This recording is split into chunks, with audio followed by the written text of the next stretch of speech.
Yes, I got us 2 tickets to see Kevin Hart. What? Yes, sir. Welcome to Tatum Talk. This is what happened. I'm not talking about Neo, the superstar. I'm talking about Neo, the EV company. What happened is I tried and I was successful in the market that day. Now, I don't profess to know what I'm doing. I'm new to this, okay? I'm in the beginning stages. I still have a lot to learn.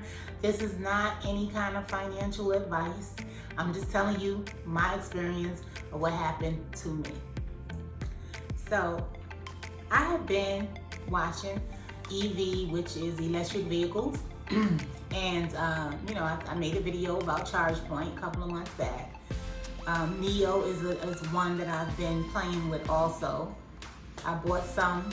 I didn't buy any shares of Neo actually. I bought a call trade, and that call is when you think that the stock is going to go up, so you buy a contract, an options contract. Puts is when you think that it's going to go down.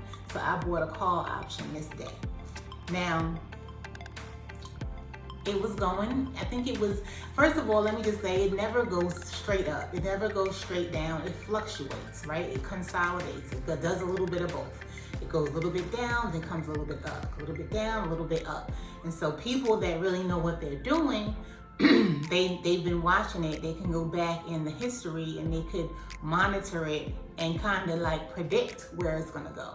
I'm not there yet. However, I know that the sector of EV was doing well, and I like Neo. So I put my money on Neo this day on an options contract for it to go up, and it did start going up. It went up and it went up and it went up, and then it came down. Now, I wasn't even supposed to be in this trade at this point because that particular day, the Fed was gonna announce that interest rates were gonna go up.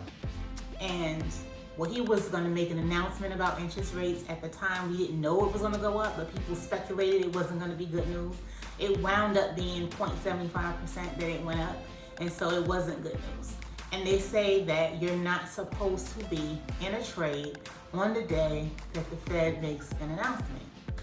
And so I was still in this trade when it decided to tank. I mean, it went down like $50, which for people that are seasoned, that's nothing. But it depends on how much you have in it, I guess. It depends on how much, what your investment is, because it could have been thousands for somebody else, depending on how big of a contract they had, right? My contract was small. Like, I don't know what I invested, $30 or something like that. I don't remember. But whatever it was, I put in. It went up, I made money, and then it went down, and I lost like $50. Okay, I didn't get out though. I stayed in it. I stayed in it because I saw the consolidation happening, and it was going up and then it was coming down and it was going up. It was doing stuff to give me hope. So I stayed in it. And then after the Fed finished speaking, probably like an hour later, it started to go up again. So that means people started to buy probably again. And I'm gonna show you what it looked like on the chart, because I screenshotted the chart of when it went up. So I made enough money that day. I recouped what I lost and I made more profit. So it was enough to get 2 tickets to go to the Kevin Hart show. And I'm telling you this not because I want to say start trading, far be it for me to tell grown people what to do. I'm just telling you this because there may be somebody out there who has been watching something from sideline and you just don't, been like, you want to start, you haven't started. Should I start? Nah, I need to study some more. Nah, I need to watch some more videos. Okay, I've been doing all of that. I've been watching videos. I'm in this group, the Wealth Squad. There's plenty of people in there that trade and they come on and they chart. I had bought a course. I did a couple of things already. But you know what? I'm here to say that the best way to learn something is to just do it. Just do it. You ain't got to do it full throttle, but just try. Like, do a little part of it. And then whatever you learn from that will get you to the next step. You will learn so much faster if you just dip your toe into the water and just jump in and do something. So that's what I did. It worked out that day for me. It didn't, but then it turned around and then it did. So yeah, basically just want to inspire somebody to try something new. And the best way, if you got skin in the game, that is your best way to learn. I'm telling you, it would be great. It would be fantastic if we could learn from other people's mistakes and other people's actions. But we really can't. I mean, we can get inspired by them, but it's been my experience that I learn the best when I have something attached to the whatever it is. Either I'm gonna greatly greatly be influenced, I'm gonna gain something, or I'm gonna make money, or something like that is at stake, or I'm gonna lose something. That's when I really, unfortunately, that's when I really learn, right? Because when you have mistakes, when you have hardships, that's when you have the most growth also. And that's when the lesson really sticks, when it is really something that affects you.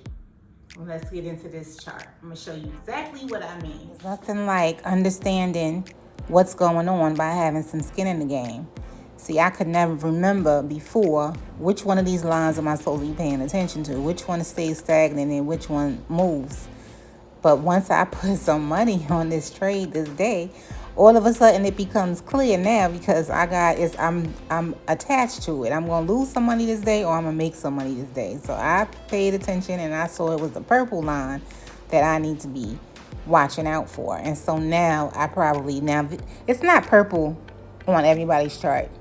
You change the colors, you pick them. So this could be something else.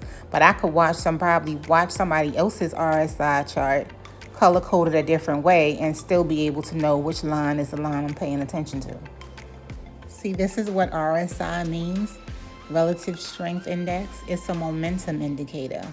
So it measures the speed and the magnitude of a security's recent price changes to evaluate overvalued or undervalued conditions in the price. Down here, it says it oscillates between 0 and 100. And traditionally, if it's considered overbought when it's above 70 and oversold when it's above 30. So you should get out of the trade. You shouldn't be in it if it's above 70 and if it's below 30.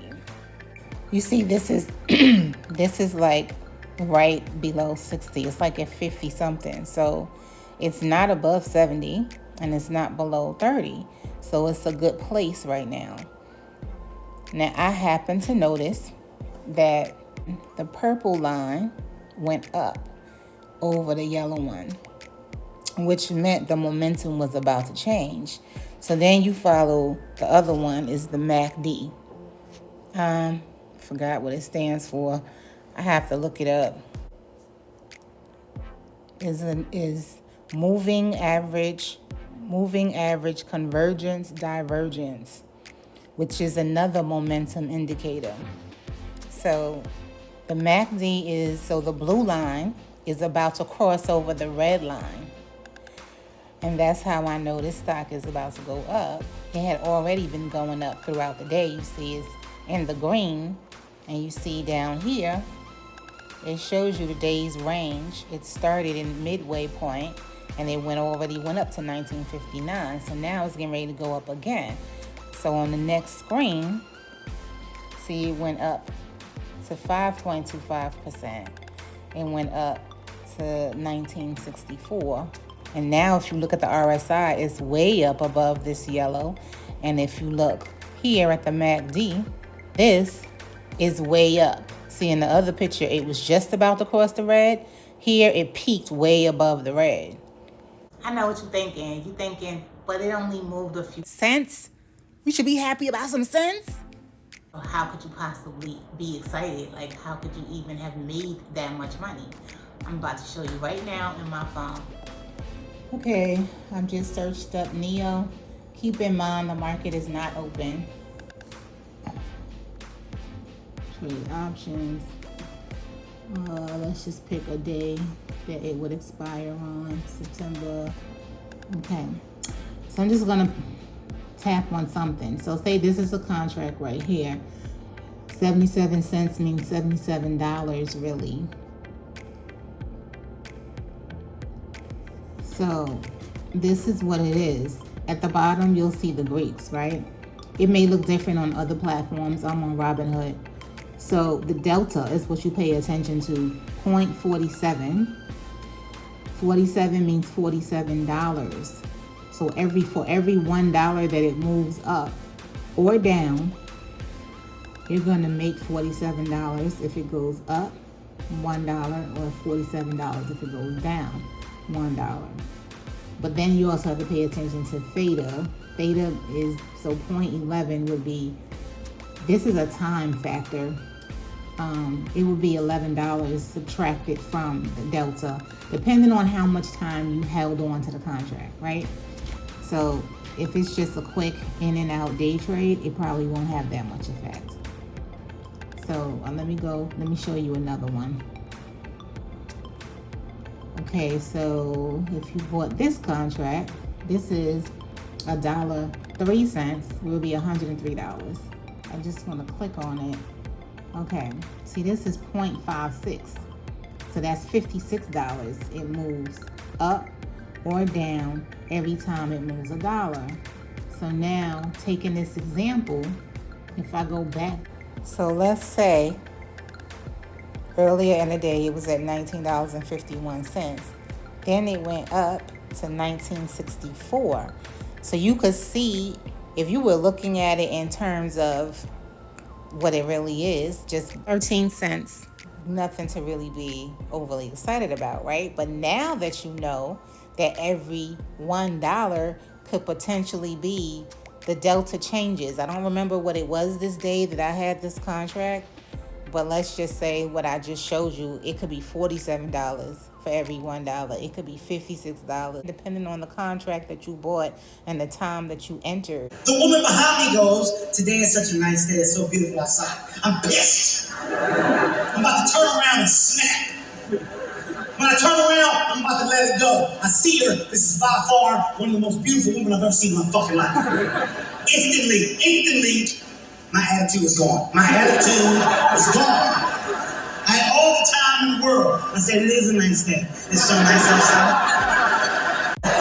I turned into a weatherman. I said, "You know what we need? What we need is rain. Rain. That's what we need." She said, "I'm not even talking to you." Turn her back on me. No. Excuse me.